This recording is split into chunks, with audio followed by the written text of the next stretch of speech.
Pemerintah telah menerbitkan aturan mengenai larangan pengangkatan pegawai di luar status PNS dan PPPK.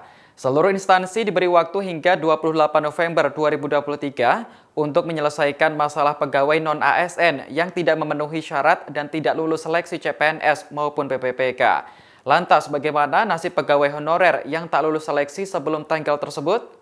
Menteri Pendayagunaan Aparatur Negara dan Reformasi Birokrasi Menpan RB Cahyokumolo memberikan penjelasan. Cahyo mengatakan tenaga honorer bisa diangkat menjadi pegawai pemerintah dengan perjanjian kerja PPPK atau pegawai negeri sipil atau PNS. Hanya saja mereka diharuskan mengikuti seleksi dan persyaratan yang berlaku. Jika tidak lolos atau tidak memenuhi persyaratan, maka akan dilakukan pengangkatan pegawai melalui pola outsourcing atau tenaga alih daya sesuai kebutuhan kementerian, lembaga, atau daerah terkait. Pengangkatan pegawai dilakukan sesuai kebutuhan dan dilakukan dengan mempertimbangkan keuangan serta sesuai karakteristik kementerian atau lembaga atau daerah terkait. Cahyo menambahkan instansi pemerintah yang membutuhkan tenaga lain seperti pengemudi, tenaga kebersihan, dan satuan pengamanan juga dapat dilakukan melalui tenaga alih daya oleh pihak ketiga. Dikutip dari laman resmi Kemenpan RB, penghapusan tenaga honorer paling lambat 28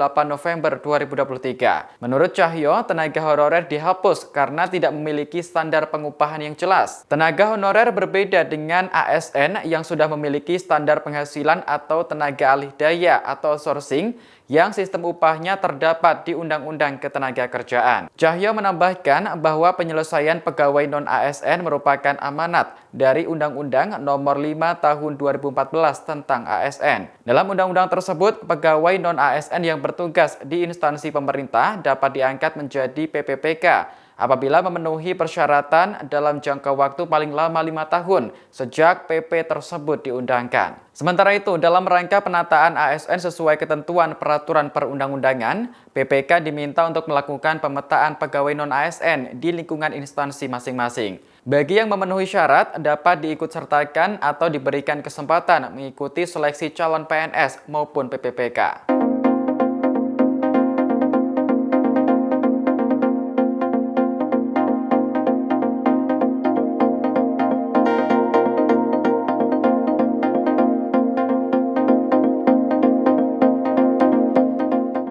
Demikian informasi kali ini, nantikan perkembangan informasi terbaru lainnya hanya di Tribun News. Terima kasih sudah nonton, jangan lupa like, subscribe, dan share ya!